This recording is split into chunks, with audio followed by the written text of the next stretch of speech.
I've enjoyed a number of successes as an AdviCoach. One of the ones that I think about a lot is I started working with a relatively young company.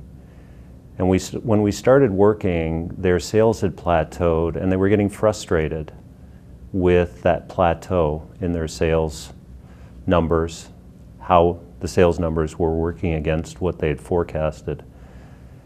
And at the first meeting after we had decided to work together, mostly on marketing and sales, they told me they couldn't do some of the things that we were talking about. And I asked why. And I was told, well, we don't have the time. So it started another conversation about what was going on with their time. It turned out that they were babysitting their team. They had some hiring practices that weren't working for them and some team management issues that also weren't working for them. That was eating up a lot of their time. Essentially, they were babysitting their team. And as we worked through that, we were able to free up their time, go back to focusing in on sales, bottom line numbers, and in the next 3 months, they more than doubled their revenue stream on a monthly basis, and they've been doing exactly that for the last while.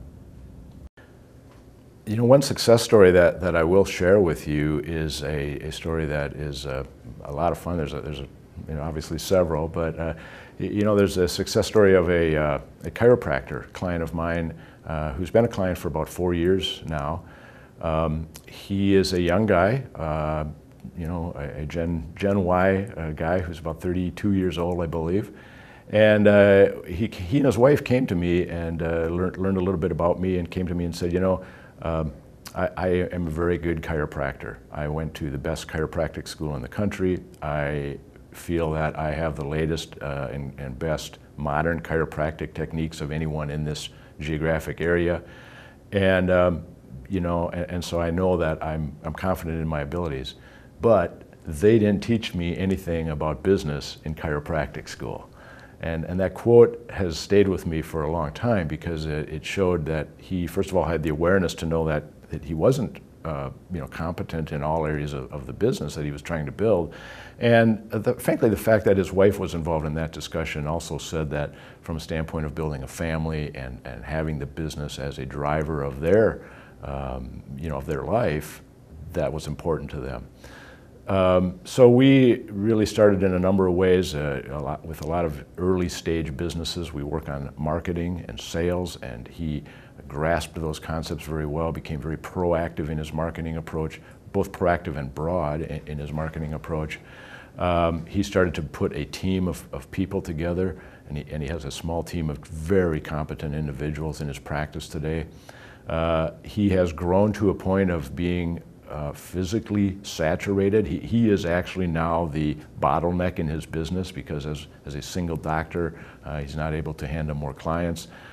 He is profitable in a very positive way, and now looking to enhance the business by bringing in another doctor, adding a revenue stream or two, and continuing to broaden his appeal with the business he's built. So it's a great example of how you know, we create a business that can provide that income, that can generate a lifestyle, create some wealth, and most importantly, really build equity in this business. His business now has true value, similar to, and be way beyond where it was when he purchased it from the previous retiring doctor. My biggest success in coaching, and it gives me goose pimples talking about it, but my big success is that we had a client who was a good company, a $4 million company, 35 employees. The standard in their industry, they were in the service industry, and they were the standard. He was actually the president of that industry's association. So you would think, wow, there's not maybe much room for improvement. And he accepted an invitation. We had a pilot program that was sponsored by a manufacturer of that industry, so there was no charge to him to have coaching. And he admits now that he had had coaching in the past, and it didn't produce anything for him, but he figured, hey, it was free, what do I have to lose? So he accepted the invitation. And as we went through, within the first 2-3 weeks, things started to transform. The kind of questions, the why are you doing that? Nobody ever asked me that question. Why? That's a good question. And he embraced it. And he's a very high D on a disc type of assessment. And he said, wow. And through a process of discovery, he has actually looked at all his functions of his company, and he had good processes already in place, but now he's connected the dots.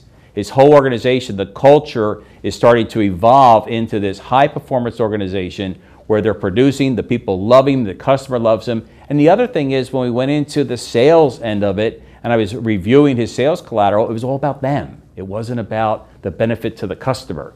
And when they realized that, that was an aha moment for them and said, we never thought about it. We have all these awards, and we listed all this for our customers to see, but what's in it for them? I have a situation where I need your service. Tell me how it's going to benefit me.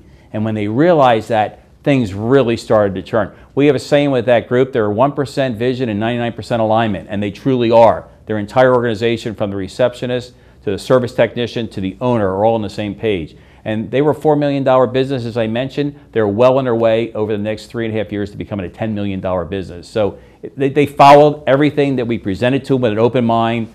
Even though initially it wasn't meant to be that way, they embraced the whole process. So it's been a success story, and the industry has heard about it. So now the industry is writing, different case studies and saying, look what has happened here through business coaching.